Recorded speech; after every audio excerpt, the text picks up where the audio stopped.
Thank you, Garbine, for the invitation, which I'm very happy indeed to be in conversation with Andrea, because we first met several years ago, 2006 or something like that, when Apichatpong Virasetakul's installation Primitive was presented at the Haus der Kunst in Munich. And Andrea was very instrumental in creating a special, small, intense book of photographs documenting Apichatpong's research at that time. One or two copies are left, I think. But it was a typical Andrea publication, but also a typical Apichatpong publication because it had a special cover. It was very small and square. It was about this size and quite thick. And it had a cover that if you put it in the sun or if you sat on it, began to reveal an image. And so it was a very typical gesture of Apichatpong, or Joey as we can call him, I think, to make a special cover or something like that. And then, since then, we've known each other.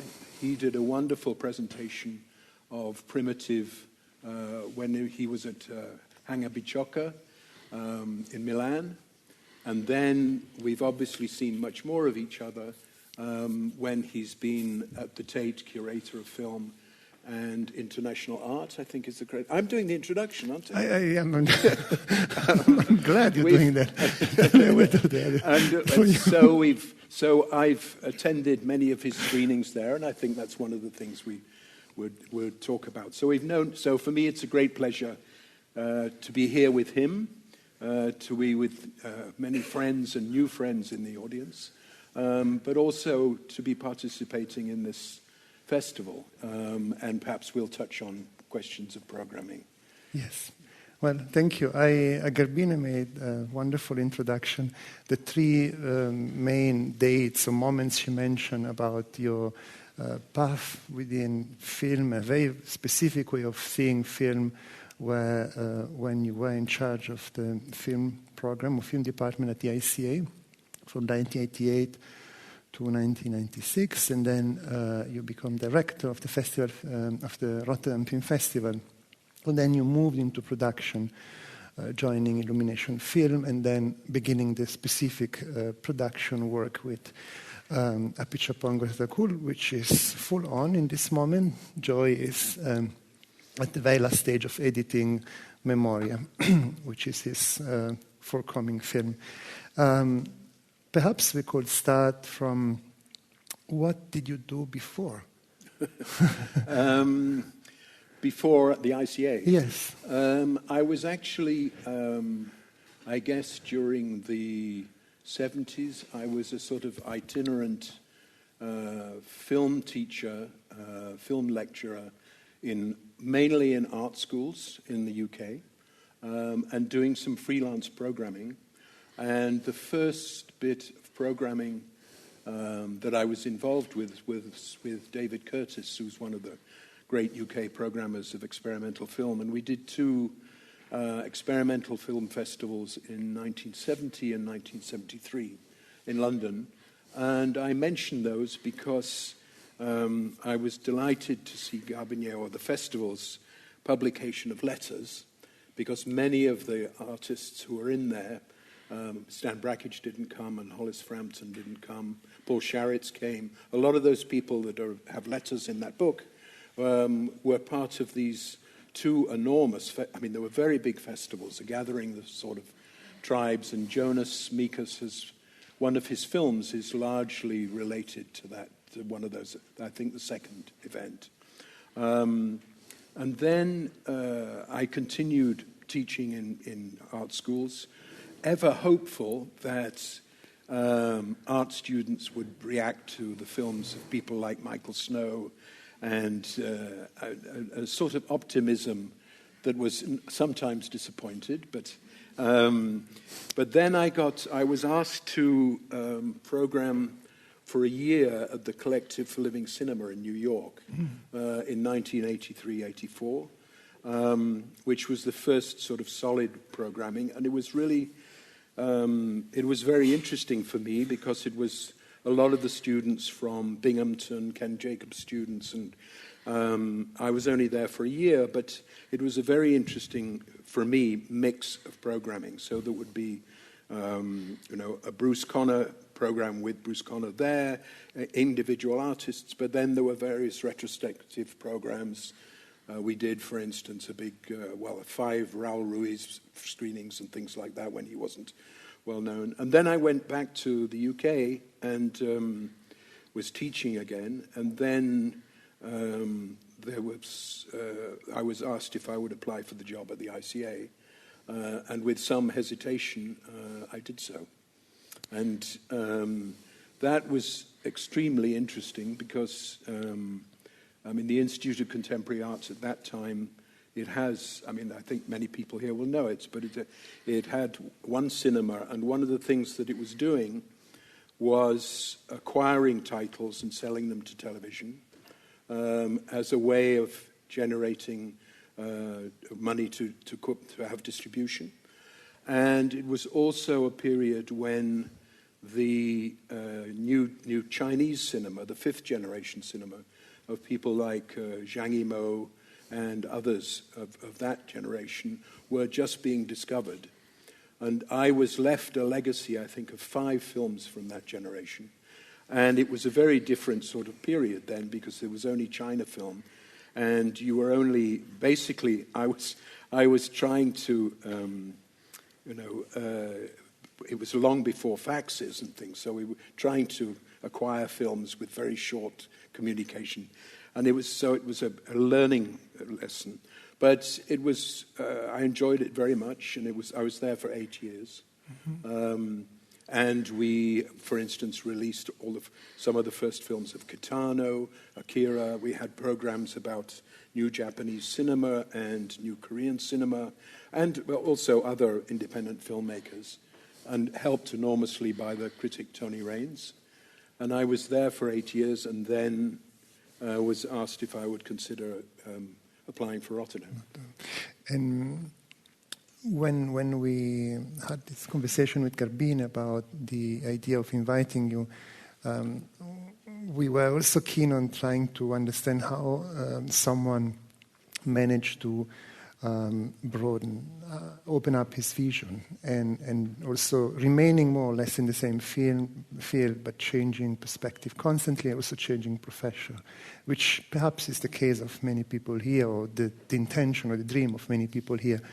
I would like to go 1 second back, and the question would be, you mentioned Raul Ruiz, and I pick Raul Ruiz up.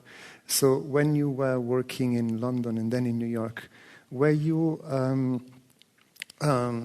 striving to defend experimental cinema as a practice per se, or was your taste, your vision already more open towards what would have been defined art house cinema? I guess it was always quite Catholic, to use the term with a small c. When I was at university, I wasn't studying very much. I was involved in running the Film Society, and we would do John Ford, and we would do, so I was seeing a lot of cinema. But at that time, we actually invited over P. Adam Sidney, who had a special tour, one of the early tours of the New American Cinema.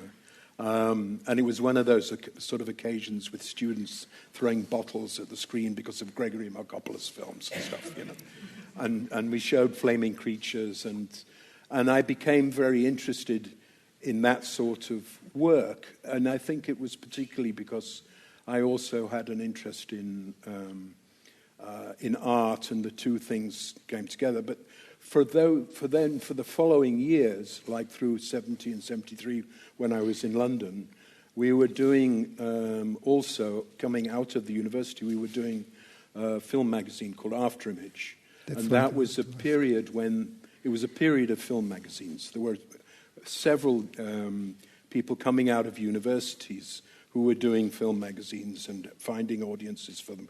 And our concentration at that point, polemically, was, well, partly on the avant-garde, so the new American cinema in particular, but also the British experimental filmmakers like Malcolm LeGrice and Peter Goodall, who were writing a lot polemically about structural film, as they defined it. But we also, and it was partly because of my relation with, I'd started the magazine with a friend from university who'd been with me. We'd been together running the Film Society with other people.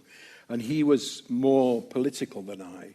And so we had one issue, for instance, had two separate editorials taking different positions. And his was much more political. So we began, in fact, the second issue concentrated much more on second or third. The third issue was concentrating on what was then the Latin American cinema of Glauber Rocha and Espinosa, who were then also arguing in a different way for an independent form of cinema. So Espinosa's essay on, those, and Glauber Rocha against the dominant cinema. So we were, and also, of course, we were paying a lot of attention to Godard, and Peter Wallen wrote in the magazine about Von Dest. So it was that sort of period when, the times have changed so much, but it was a period when there was a sort of polemic to distance yourself. Our magazine was, arguing against movie and against sight and sound and against that. But I guess that was so for that period and the time of the 70 and 73 festivals, I was very partisan about, that was I did a touring program of Stan Brakhage, for instance, and things like that. And I was much more involved with that. Mm-hmm. But it was already beginning to change a little bit because, in the magazine later we did Raul Ruiz, we did Derek Jarman.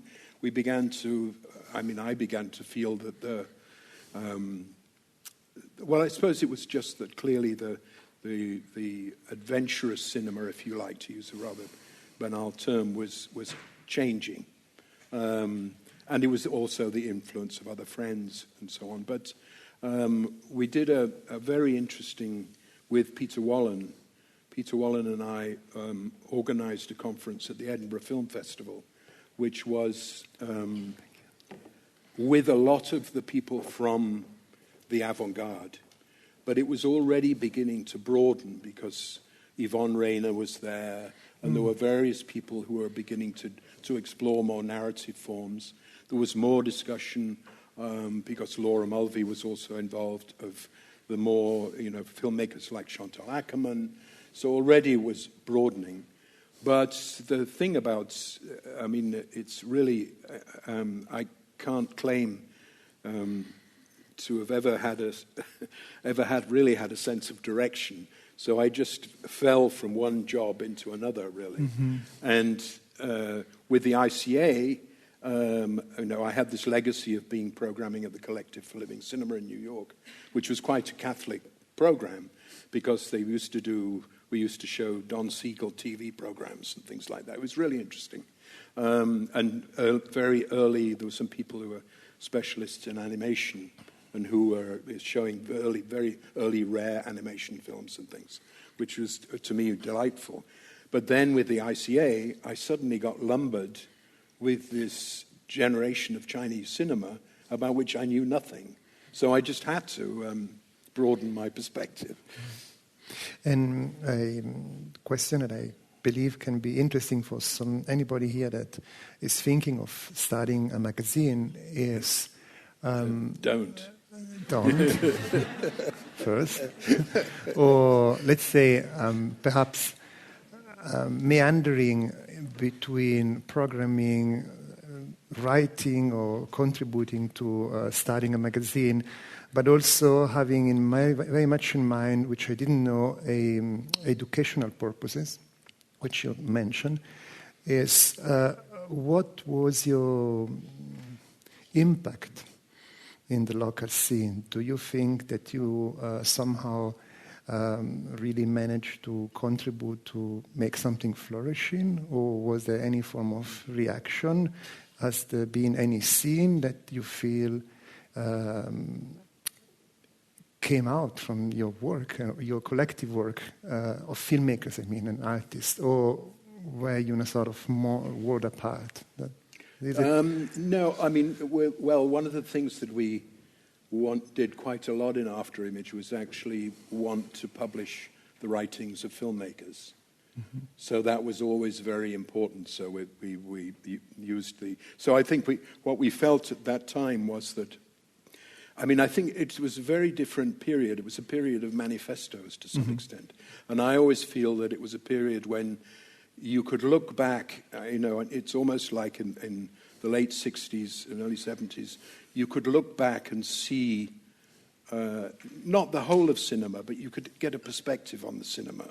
So that was why I felt that, for instance, for the political filmmakers in Latin America or the avant-garde filmmakers like Brakhage and Snow, they had a sense of where cinema had been, and they were articulating positions about how it could be different and what still could be done.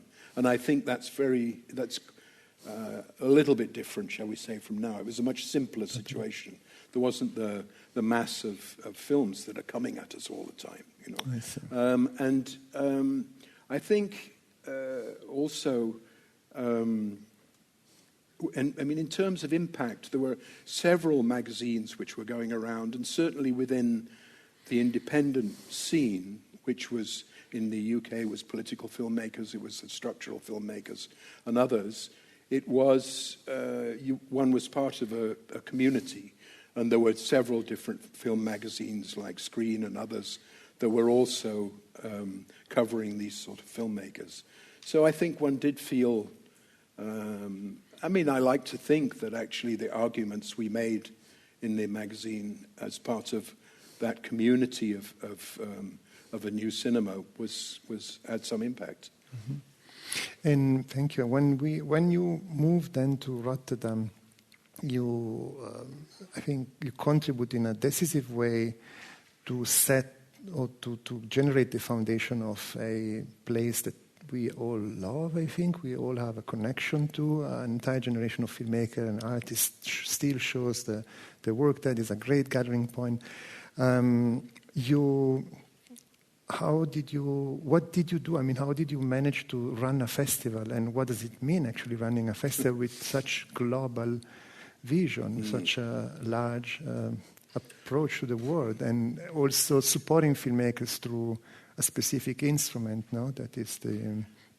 Yeah, I mean, one of the things, I suppose, I mean, I wasn't entirely joking when I said I didn't really make clear, I never felt that I had clear ambitions to go to something and whatever. But when I was approached to run or to be director of Rotterdam, I hesitated for quite a long time because I had no festival experience. I'd run a cinema, which meant that I knew about programming of different sorts. Now, some international art cinema, and it was a period that was quite successful with indeed people like Akira, with a film like Akira, Kitano, and Ho Xiaoshen. We didn't do Simon Liang at that time, but those were moments when those filmmakers were only just being discovered by in the West. But I didn't have any sort of festival experience, so it was a bit nerve-wracking, to say the least. But luckily, the festival was very solid. It was already quite big, not as big as it is now. It had a legacy, which was actually very interesting, because, I mean, it's for people who know Rotterdam now, it's changed quite a lot. But it had a legendary director and founder of the festival called Hubert Bals. And he was a sort of mythical figure who died relatively young. And he was an enormous shadow over the festival. And when I arrived, I kept on being asked questions like, how do you program? Do you program like Hoob did from the stomach. He was notoriously instinctive, I think. But he'd been around at the beginning of the festival, had been with filmmakers like Fassbinder and others, all of whom had been to Rotterdam early on, Ruiz among others, Steve Dwoskin, a whole bunch of independent filmmakers. So it had a very particular character, which I felt very comfortable fitting into. But it was already pretty big, and when I arrived, it's for me, it's very interesting to come, and I like it very much, to come to a festival on this sort of scale, where virtually nearly everybody can see the same films. This is what people said in Rotterdam. They dreamt of the period when everybody was in this one cinema. They were next to Fassbinder on the steps, and they all saw the same films, and they could talk about them. But by the time I got there, it was bigger, and we inherited this enormous, for those who've been to Rotterdam will know it, there's a very big modern multiplex. I was there at the first year of it, and that already sort of generated a size of program which became quite hard to... Well, it just became much more different sections, and the whole idea of a festival on that scale. You have this feeling, if we look at this festival, it's very clearly articulated by the artistic director in terms of the competition, collaborations for other sections, and there's a clear scope to it. When Rotterdam was so big that one was dependent on working with various sort of collaborators who I chose or were there already, who did special parts of the program. You and I know Edwin Karels, for instance, who was always doing particular section to do with the relationship between film and the visual arts. And when I arrived, there was also already a section which at that time was very new. It was a section called Exploding Cinema, which was a response basically to the digital revolution, I suppose. So there was a whole argument for how one should be showing commercials or one should be showing different digital formats. And at that point, it was also possible to think about initiating collaborations with the museums and galleries. Which you did. Which we did, yeah, in Rotterdam. And how did you, besides saying you collaborate, how did you decide who would be the artist you would collaborate on, and how did you really actually make the collaboration happen? And would you have a conversation with the director and then focusing on an artist, or would you propose an artist? Technical, how did you? It was quite pragmatic.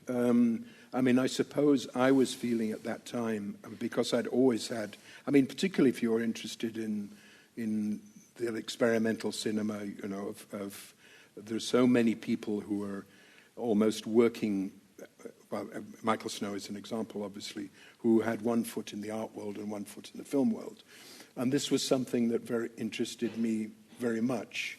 So I was feeling, I guess, there was the Exploding Cinema program, which was more to do with, to some extent, popular digital forms, like promos and things like that. Video clip, maybe. But I was also feeling that a lot of the most interesting work that a festival like Rotterdam should be covering should be taking into account the way that the moving image was moving into galleries and museums. And I felt the festival should be actually participating in that. And it was very lucky because Rotterdam, it has quite a lot of well-supported galleries, the Boymans, the Witte de Wit, and which are well-funded, not at that point, enormously popular because there wasn't a big public in the city for that. And so they were very interested in collaborating. So we began to use several, in particular, we collaborated with Chris Durkon, who was running the Boymans Museum, and he organized because you need the space for those things, and you need the people who can present them, and present them in a decent space.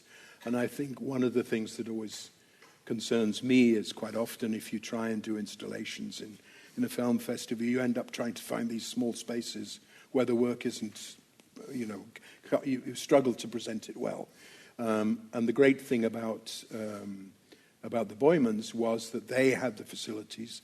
And I think Chris and I had a show which had like 12 different artists in it. But we also did something with Isaac Julie. They began to do their own programs in consultation with us. So we had an Artist in Focus series. And I was very proud of that, because I thought we were one of the first festivals that was making that sort of argument, and luckily we had the facilities to do that, and Rotterdam has continued in that vein, while still, being a festival, for instance, that was known for its presentation of Asian cinema and others. So it was a way. It was a big festival, but what I felt was that I was, as director, when I was asked questions about, they used to ask, do you choose all the films and that sort of, which was absurd. But what I argued was that you are like an editor, effectively, on that sort of scale of festival, where you, I basically chose the competition we had, but then you choose also your curators. So that, for instance, we worked with an American curator called Mark McElhatton, and I asked him to program people like Ernie Gare and Stan Brakhage. So I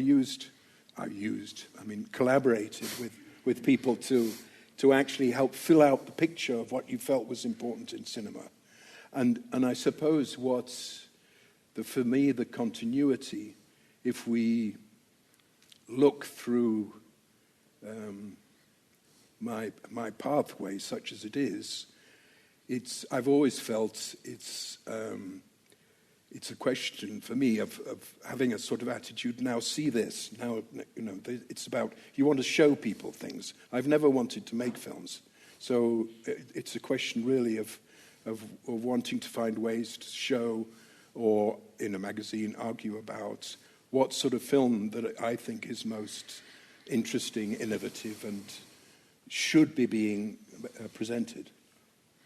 And when let's jump in the future, given you're speaking about memory, and when you end up being the producer of the most recent film of Apichatpong,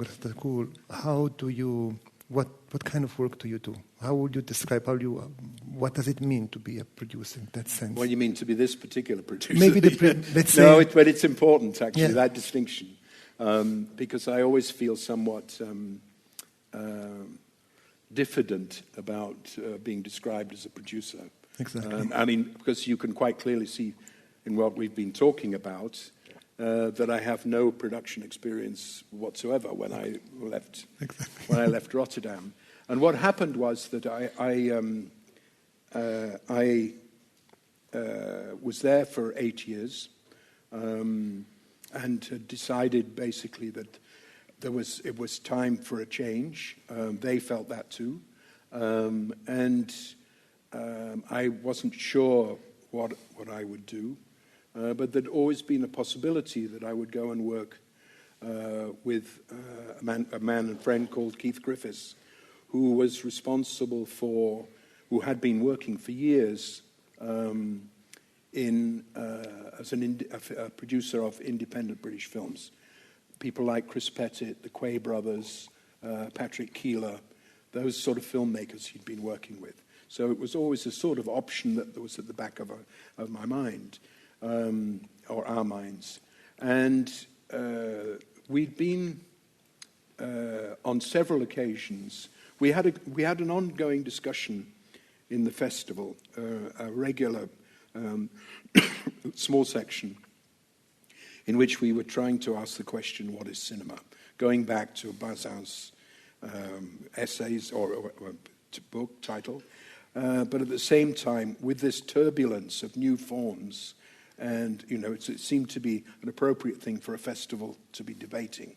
And one of the people who participated in that was Peter Sellers, the opera and theatre director, who's quite a character. And he'd come several times and participated in conferences and things like that. So I knew him. And he told me when I think in the last year I was there, he said, I'm going to do a big festival to celebrate the Mozart anniversary, which will be called New Crowned Hope. And he wanted to commission new work from dancers, musicians, filmmakers, to create new works that echoed some of the themes that he saw in some of the later works of Mozart. For instance, in the Requiem and Magic Flute, forgiveness of women, forgiveness, the role of women, various things that he wanted to provide as motifs. And he used these motifs to go to various high-profile people to commission new work. And he said, did I want to produce the films? And I said, well, I don't have a clue how to produce a film, but I do know somebody who does. So Keith and I started working together, and we worked with Alex Horvath at the Vienna Film Museum and Peter to create a short list of filmmakers that we thought might be candidates to fit in to some extent within these motifs that Peter was talking about. And he particularly wanted to have filmmakers from so-called developing countries. And so we came up with a group of people who either had projects underway or were thinking about projects that would fit in with Peter's motifs. So Keith and I were basically responsible for working with these various filmmakers and passing on the quite substantial funding. I mean, we didn't fully fund the films, but we helped some of them, close the finance. So it was people like Tsai Ming Liang, Barman Gobadi, Paz Encina for Paraguay. Who else was there? Garin and Garin Negroho was one of the most wonderful ones. None of these had to have music in, by the way. And one filmmaker did actually put in a little bit of music from Mozart. We told him to take it out because that wasn't the point. But Garin Negroho is a filmmaker from Indonesia. He made a wonderful film for very little money called Opera Jawa. Tsai Ming Liang made I Don't Want to Sleep Alone. And, of course, one of the people we worked with is Appice. Sorry, I get a bit emotional thinking about this. It's a bit childish, but still. One of the people was Appice Pong. We worked with him on Syndromes in a Century. And that was the first time we worked with him. But we knew him already because he had received money from Rotterdam through the Hubert Bals Fund for a film, his first feature, Mysterious Objects at Noon. So that started, so we were working on that for several years, and it was presented in Vienna with all the dance and other things, and was then presented largely in Venice, complete in Toronto. And so we began, but that was how we first began to work with Appice Pong, and I think it was through Chris Durkon, in fact I'm sure it was, who then said he wanted to do an installation with Appice Pong, which was the beginning of the funding of Primitive, and that's how I met you. Yeah. So it's a long way around to just get back to you. That wasn't the intention. No, it was my intention, though. Okay, so maybe what we could do, I will keep my question dangling, and I will ask it again later. But perhaps it's interesting if you finally ask the question that you want to ask. So No, I want to. I mean, we've talked a little bit about, just in the conversation so far. I'm sorry. Exactly. Let's go. I mean, let's think about the trajectory that you had when you were at the Hangar Bicocca in Milan, doing very big, substantial shows, including Primitive, which was beautifully presented in this enormous space. And actually, I mean, it's not something we necessarily would go into, but one of the most interesting things about Primitive is that it's actually 7 or 8 screens with very different challenges in relation to sound. And also, it would be very interesting for you to say something about, and this isn't my first question, but about the whole question of filmmakers making installations. Because I think Apichatpong is one of the people who, to my mind, works well on both sides of the fence, and which isn't always the case. And it seems to me that's a very interesting discussion, particularly since in many ways I think this festival is raising the question of the relationship between artists' film sometime and filmmakers' film, such as The Distinction.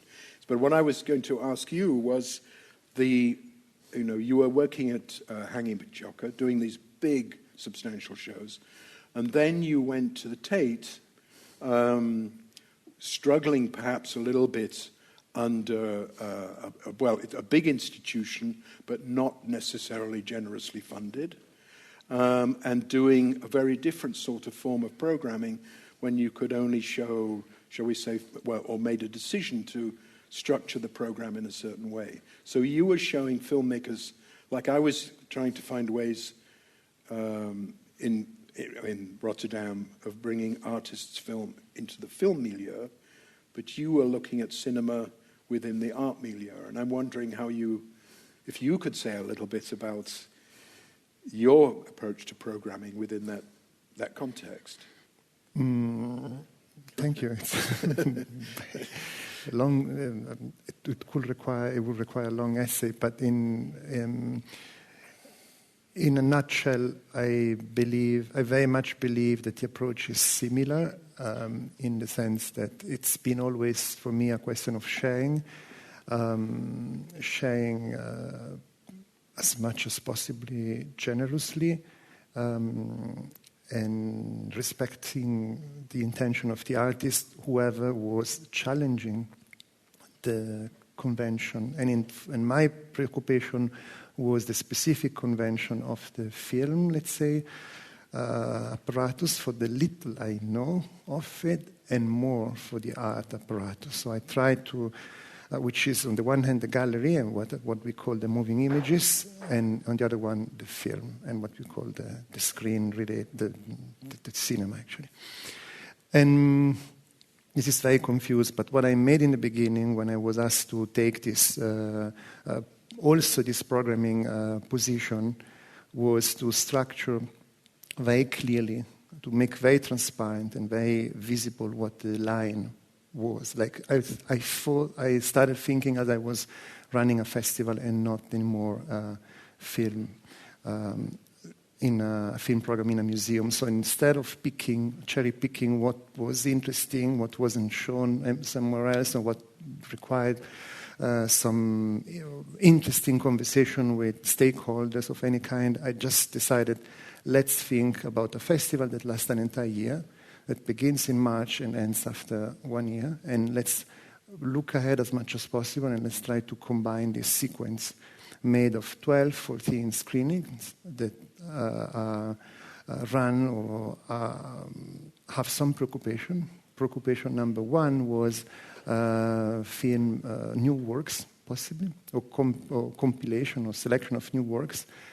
And preoccupation number two, perhaps the most important in the end, was highlighting the practice of the artist inside the machine, inside the museum. So, of course, the idea of sharing was clearly there, sharing something that isn't necessarily easy to see in person in London.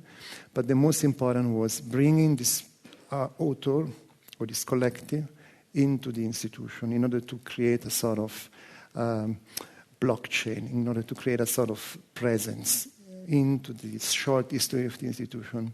And this I made, and it's very simple and interesting to share, I made when I managed to make my first acquisition ever at the Tate, which was 3 major works of Harun Farocki. So I moved to the Tate. I didn't know anything about acquiring works, and I was very surprised of the big gaps that the collection had, and I didn't understand why some works weren't acquired, and particularly some works made by artists, filmmakers. So Farocki would be a perfect example. And so there was a last opportunity. Luckily, a New York gallery, brought to the Frieze Art Fair a couple of works of Harun Farocki, Arbeit der verlassenen Fabrik as an installation, and Parallel 1/4. And I was running this acquisition fund, and I convinced everyone that this work was like crucial. That was in 2014, and I think Farocki was just passed away, because it's when he had the summer before. So that was the summer after the summer he passed away. And actually nobody knew about Farocki in the committee, in the acquisition committee. We never had before. The director didn't know about Farocki, so it was really like a lost cause. Luckily, I could count on the fact that Farocki's work was shown at the Tate in 2009 by the Autolit Group in collaboration with Ravenrow, a local, very relevant independent institution. And when I mentioned that, it clicked. I say, this is how I should work. I have to highlight practices of artists that enter in a system, and the system makes them visible not for the moment of the screening, but for the history of the institution, looking ahead, with the hope that among these 12 artists, at least 3, 4 in the future will be collected. I know it's a kind of utopian approach, but it worked, and it keeps working. So that's why we invented strange formulas like presenting Scaio Pinca work in January, very recently, ahead of the Sundance release, because we really believe Scaio Pinca work is seminal for some preoccupation that the institution has now. That's the same film as... Yes, it should have had maybe 4 years ago or 5 years ago, but yet. So this is the way one thinks about programming. And I would say, and this is maybe shameless, let's say, I don't know how to describe it. Maybe it's embarrassing, but I really program with the maximum ethical approach, trying to show something that was important to be seen, sometimes linguistically bizarre, but important for the institution, really important for the institution. So I really thought I somehow sacrificed friendships, passion, the local scene, the huge local scene, to what personally I thought was important for the institution. Next to it, we set a strand called Pioneers, which is a strand in which we 3-4 times a year we focus on an artist or a filmmaker, and we will make a sort of little survey for 2-3 days. And one strand, a smaller strand of once or twice a year showing counter histories, like what could be the legacy of tropicalism, and what does it mean today living in Brazil, or 2 years ago living in Brazil with this huge wake and having again similar problems but in a completely different political environment. So this is what was made in the cinema. This is just a little part of the entire work that had to do with display and with making exhibitions, and I always saw the whole as a sort of festival that was visible very embarrassingly only by myself somehow. How do you define for the programming the type of cinema that is appropriate to be in an art institution or to be considered? Because it seems to me one of the interesting issues, and I've always felt very sensitive about it, is it feels often now as if the art world is appropriating a certain type of, shall we say, avant-garde or radical cinema, sanctifying it in certain ways, and not recognizing the history from which it came. I mean, one of the things that you've done is very carefully have occasions where you've emphasized the history of the sort of cinema that you're showing at the Tate. I mean, one example obviously is Apichatpong, but there are others where focuses that you've made. But I just wondered how you feel that what are the defining characteristics of cinema that cinema that mean it's appropriate to put it in a museum or in the art context? Given that my specific background is not film but art, and coming from a country that's obsessed with the idea of conserving, and being educated personally on the idea that conserving is about, as Farocki was thinking, is about preserving towards the future, not somehow classifying the past. I went for showing as it was conceived, very simply and dramatically. Let's take the example of Anna Mendieta. This is, I think, a good example. It's been a tough negotiation with the estate to show the films as films, one after the other, like literally in a chronological order, making a program that will end up lasting less than 2 hours, because actually, if you put all the films together, you don't have this overwhelming experience that you will be having if you were walking through the Martin Gropiusbau with a fantastic display of films of Anna Mendieta. But Anna Mendieta never intended the films to be seen as installations. So very simply, we went for screening them and bringing as much as possible back that experience, and trying to ground that perception and that experience into sources that then we weren't able to share because of the lack of resources that Tate has, publication, text, and so on. But there has been a sort of deep research on showing us for the intention. What is in art-wise is quite simple. We went for either artists with an education of making film, but education was art. The intention of the artist, where the artists want to show the film, what's behind, when it's clear it's going to be a film and not perhaps also single channel work. This is somehow a rule that we kept. When going for filmmakers, and the case could be Albert Serra, for instance, but there are many other ones that we've shown that were Teddy Williams. Recently, I'm trying to figure out recently. We went for filmmakers whose language in that specific moment was somehow, on almost an educative point of view, very relevant for art. So I reckon, and I'm sure, and I was involved in a production with Teddy Williams, that Teddy Williams is a filmmaker, there is no doubt.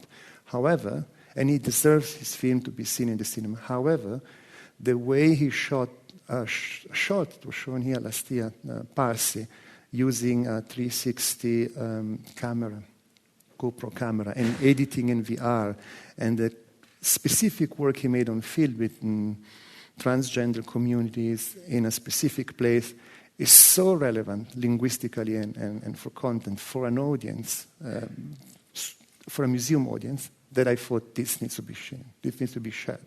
It's a very simple parameter, but it's a parameter that I'm happy to defend, because it's not about affinities or resonance, it's about meaning and sense. And of course, again, we couldn't write.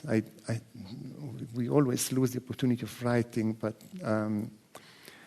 there is and there was a very specific intention of highlighting some lines, some threads, some red threads that go from what is the position of film within the museum and what does it mean exhibiting as even better, composing exhibition in space, somehow following the logic of editing and thinking cinematographically. And that's why, for instance, now I have very specifically in mind the film of Hila Peleg that we've shown here, that we've shown at the Tate.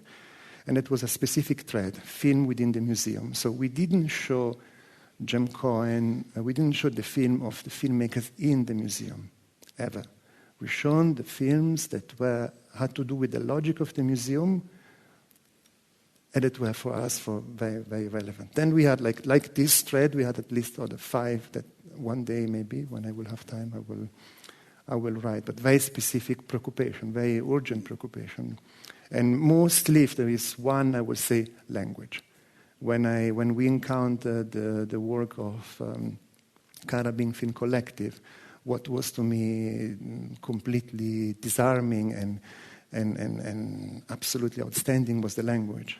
It was like the way that practice was challenging the language of film, actually, and how that language was still relevant if shown in a cinema, whilst back then they mostly shown in sort of installation. But this is a very deep, I think, language-related conversation that I'm not sure we should have here. You've now stepped out of the Tate and returned to the place where gone to the place where we first met, which is the Haus der Kunst. Mm-hmm.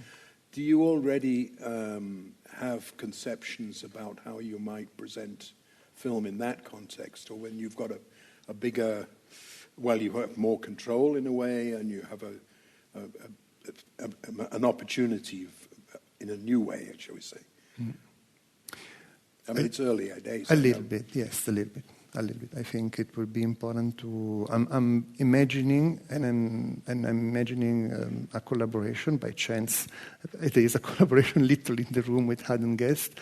Imagining to have a cinema room, given that actually there is no art house or art cinema specific room in München that shows art filmmakes by artists within the actual space. And that this is a test I would like to see and to make and see how it works. And I dream of making the space inhabited by artists that work with filmmakers that work with moving images, but without counting on the apparatus of the screen, that I'm a little bit critical about. In the recent 2 years, but it's another thread I could develop in a different environment. I really would like to see how we can play with the architecture as artists have been for so long, without necessarily depending on the religious apparatus of the frontality of the screen, or the altar and the three screen, the one in the front, the two in the corner, and so on. So giving a little bit up of this idea of the well-installed dialogue between screen and projector, and rather trying to suggest to follow the same logic that artists follow when they enter a space, which is really feeling and maybe thinking a little bit more holistically and trying to understand what does it mean to impact a projection when someone works through and casts a shadow. What does it mean to listen? How do you see the space differently? So this is a little bit the step I will try to pursue, which is, to some extent, a production step. To commission work. To commission, but also to commission, like pushing and suggesting to think about the environment. I mean, you've already done that in the tanks at the Tate. A little bit, yes. I've no idea what sort of time scale we're on. We have 5 minutes. What does that mean? Maybe we should. 5 minutes more? Yeah. Yeah, I was going to say we've been talking too much. I mean, I don't know if people... Well, there is one question that I'm sure I would love to hear, and maybe the audience would like to hear as well, which is actually, what do you do when you produce a picture poem? What the hell do you do in the end? Are you reading the script? Are you correcting the script? Just my curiosity. Well, basically, after we worked together with Syndromes in a Century, this was a project that he was already doing, and we put a small amount of money and began the relationship.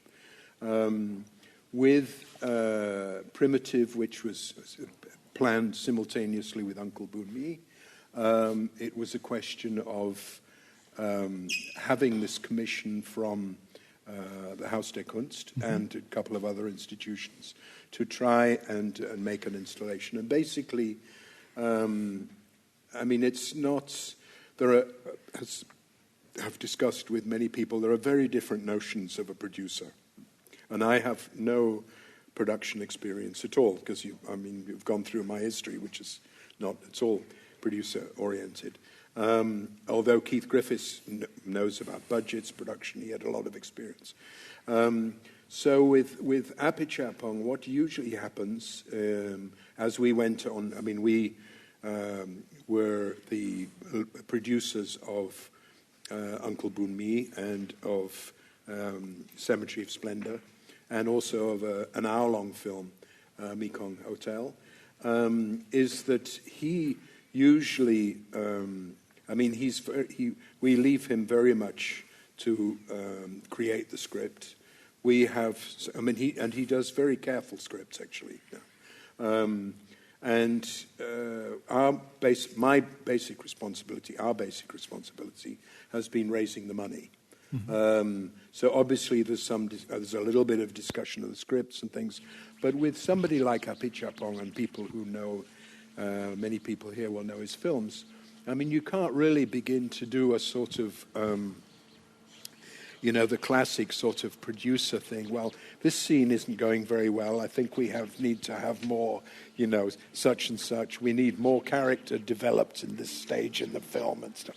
You can't really do that with him. He has a vision, and basically, I feel that we're there to support that vision. So you're a companion that works. Yeah, we are nurturing it and helping to make it happen.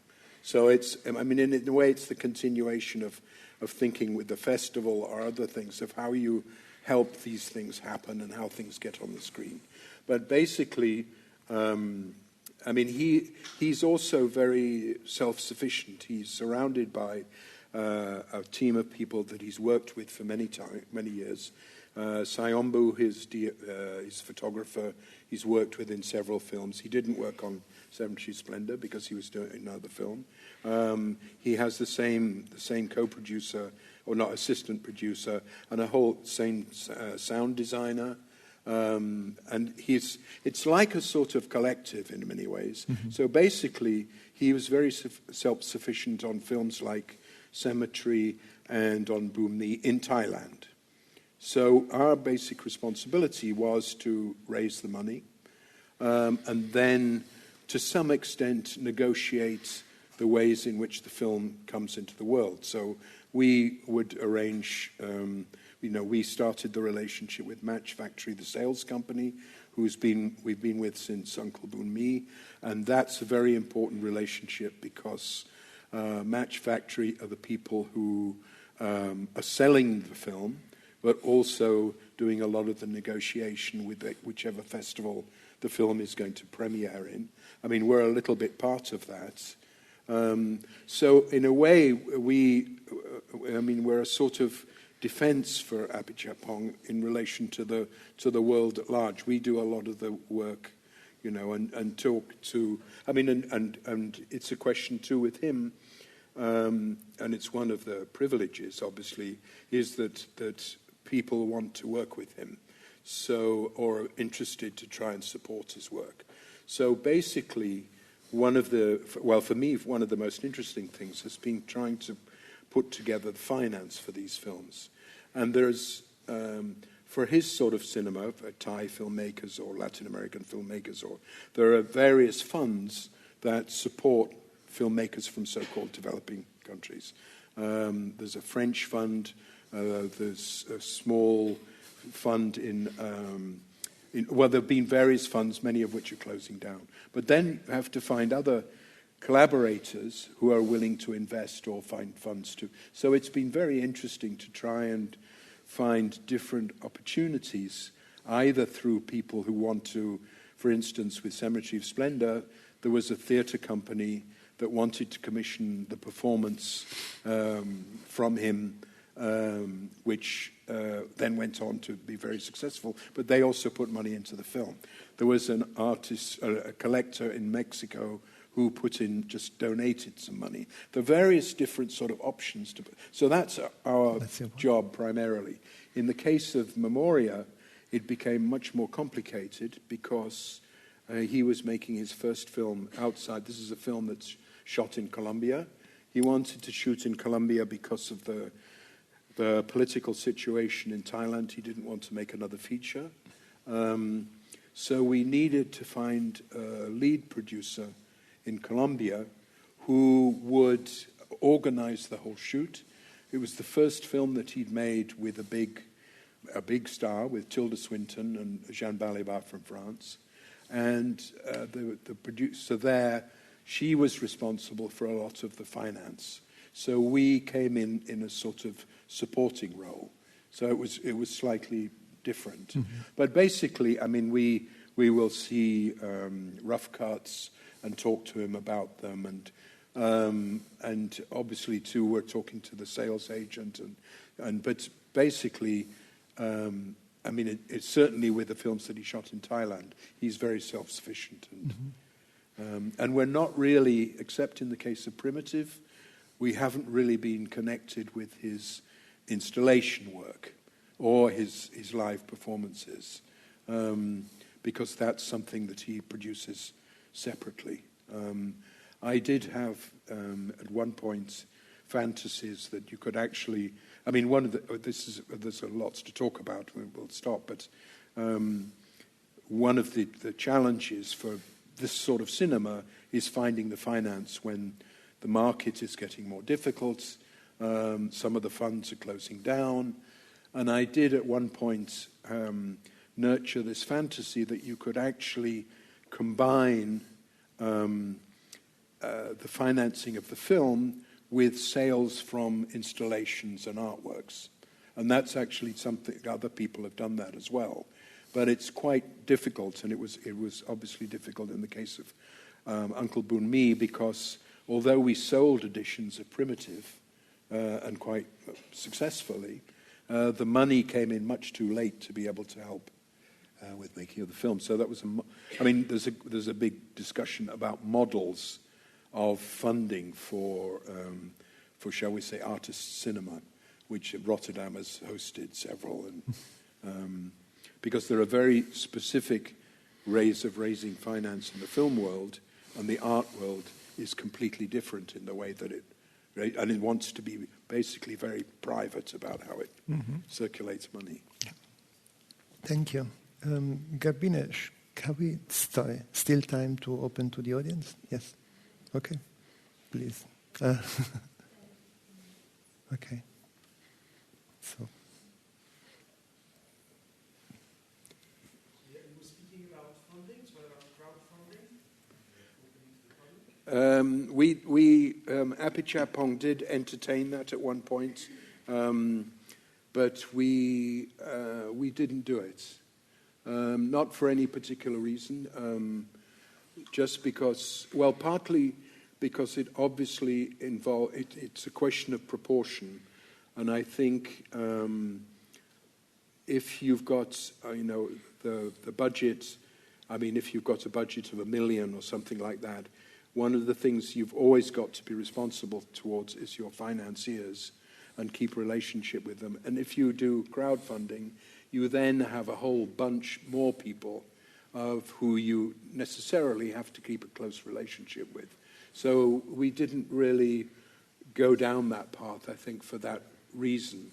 Obviously, I think there's a film we've seen this week that was crowdfunding. I think it depends on the scale of the film and the amount of. Luckily, one of the great blessings of working with Apichatpong is that, I know, obviously because of his success, is that people want to work with him.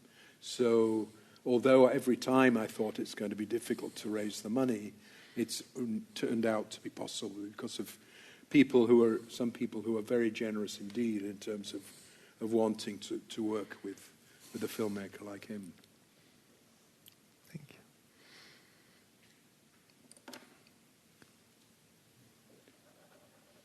Any other question? Well, thank you for your patience. Exactly. Thank you so much then.